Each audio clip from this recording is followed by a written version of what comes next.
विधानसभा मार्च था 23 जुलाई को। हम लोग विधानसभा मार्च कर रहे थे, लेकिन पुलिसिया जो दमन ढाया जाता है वो सरकार आप जान ही रहे किस तरीके से।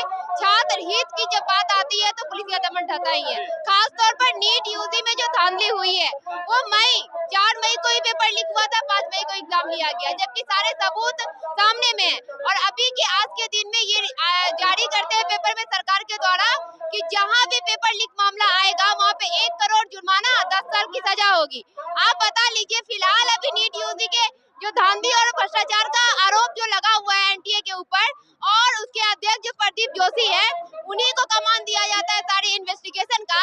तो किस तरीके से आश्वासन समझे कि आप सही निर्णय ले रहे हैं। फिलहाल तो नीट यूजी में जो आरोपी है उनको तो सजा दीजिए, वो पेपर जो धांधली और भ्रष्टाचारी जो लीक हुआ है उसको तो रद्द कर दीजिए। उसके बाद एग्जाम लीजिए। जो न्याय पसंद छात्र युवा है, जिनको लग रहा है खासतौर पर मेडिकल जैसे क्षेत्र में लापरवाही अगर होगा तो कहीं न कहीं समाज पे जो प्रभाव पड़ेगा। हम आए दिन देख रहे हैं कि बड़े बड़े हॉस्पिटलों में बड़े बड़े डॉक्टरों के द्वारा लापरवाही हो रहा है, और किसी भी तरीके से जो लोग हैं वो परेशान है। इलाज तो सही होना चाहिए, जिस तरीके से होना चाहिए। हर जगह एक न एक कारनामे जो है वो दिख रहा है, जिसके कारण जाने जा रही है। लगातार लापरवाही बढ़ रहा है। ऐसे में नीट यूजी का जो मामला है, ऐसे में फर्जी डॉक्टर जो बन करके जाएंगे, ये कैसे चिकित्सक तैयार करेंगे हमारे देश में आने वाले दिनों में। तो ये जुर्माना और ये 10 साल की सजा जो है, ये एक तरीके से फरमान जो मतलब एक तरीके से जारी कर दिया जाता है कि हाँ हम ऐसा कर दिए। आप लोग हम लोगों पे विश्वास रखिए, हम आश्वासन देते हैं। राज्यपाल महोदय उस पर साइन नहीं किए, तो आपको लगता है कि पास हो जाएगा? हम लोग अपना जो मांग था वहाँ पर पुलिस प्रशासन के द्वारा हम लोग को बैरिकेड किया गया। फिर हम लोग को बोला गया कि आप लोग चलिए प्रतिनिधि मंडल मिलिए और बात कीजिए। आप लोग की जो भी मांग है उसको सुना जाएगा, उसको रखा जाएगा विधानसभा मार्च में। तो हम लोग अपना उप जो सचिव है उनको दिए हम लोग ज्ञापन। वहाँ पर से बात यही हुआ, सकारात्मक बात हुई थी। तो फिलहाल तो हम लोग को अभी जब तक कि हम लोग का नीट यूजी जो धांधली है वो रद्द नहीं किया जाएगा पेपर, तब तक तो हम लोग का मांग जारी रहेगा। क्योंकि फरमान लाने से नहीं होता या फिर आदेश देने से नहीं होता है, आपको काम करना होगा, सख्त काम करना होगा।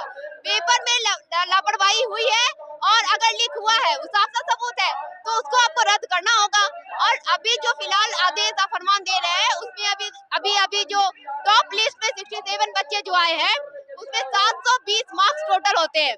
720 में 720 मार्क्स आ रहे हैं, 67 बच्चे हैं ऐसे। तो वो जो 67 बच्चे कल के डेट में डॉक्टर बनेंगे, क्या इलाज करेंगे। तो अभी तो कार्रवाई उस पे होनी चाहिए, जुर्माना उन पे लगनी चाहिए। 10 साल की सजा, 20 साल की सजा जो करनी है। आप नीट यूजी वाले जो भी अभी पटना से लेकर के गुजरात तक जो ये ताल्लुकात रख रहे हैं, तमाम राज्यों में शिक्षा माफियाओं जो है पकड़े गए हैं। लेकिन आप अभी एक भी नाम पूछ लीजिए सरकार से कि जो पकड़ाए गए थे पटना में शिक्षा माफिया, उनका क्या हुआ। वो सारे इन्वेस्टिगेशन रिपोर्ट अभी तक सार्वजनिक रूप से जारी नहीं किया गया है, जिससे ये पता चले कि लीक जो प्रश्न पत्र के सबूत मिले थे वो फर्जी थे, कोई भी तरीके से नहीं साबित हुआ। तो आप कैसे बोल सकते हैं कि नीट यूजी परीक्षा का पत्र जो है वो लीक नहीं हुआ है। अभ्यर्थी जो टॉप लिस्ट में है वो एग्जाम दे रहे हैं, वो बोल रहे हैं कि हाँ मुझे प्रश्न पत्र मिला, उत्तर मिला, हमको रटवाया गया।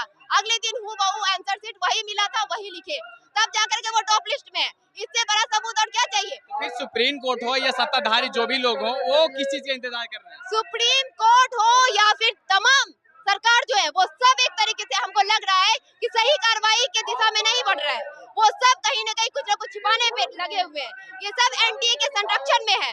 लगातार हम देख रहे हैं कि पिछले 2014 से जब से मोदी जी आए हैं तब से उच्च शिक्षा पे बाढ़ हो रहा है। अभी एनटीए जो है नेशनल टेस्टिंग एजेंसी, ये बीए का एडमिशन का जो दाखिला होगा वो सीयूईटी के तहत लिया जाएगा। आप बता लीजिए कि गरीब शोषित वंचित के परिवार के जो बच्चे हैं उनके पास रकम नहीं होगा ज्यादा देने के लिए, तो कैसे वो जाएंगे बीए का पढ़ाई करने के लिए।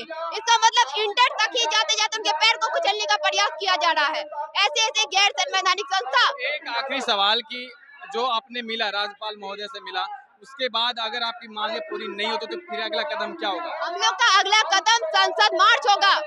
संसद मार्च करेंगे, हम लोग दिल्ली तक जाएंगे अपनी आवाजों को लेकर करके, क्योंकि ये मेडिकल जो है वो सबसे बड़ी प्रतिस्पर्धा वाली परीक्षा है। ये डॉक्टर बन करके निकलते हैं। किसान मजदूर वर्ग के जो बच्चे जो होते हैं, जो मेहनत कर जो बच्चे होते हैं, उनके पेरेंट्स जो है ना खेती मजदूर कर करके पैसा देते हैं, उसके बाद मेडिकल जैसे संस्थान में जाने का सपना पूरा कर पाते हैं। और ऐसे में जो धांधली भ्रष्टाचार लगातार बनता रहेगा। रहेगा, एनटीए के द्वारा लगातार ये केंद्र सरकार के द्वारा बनता रहेगा।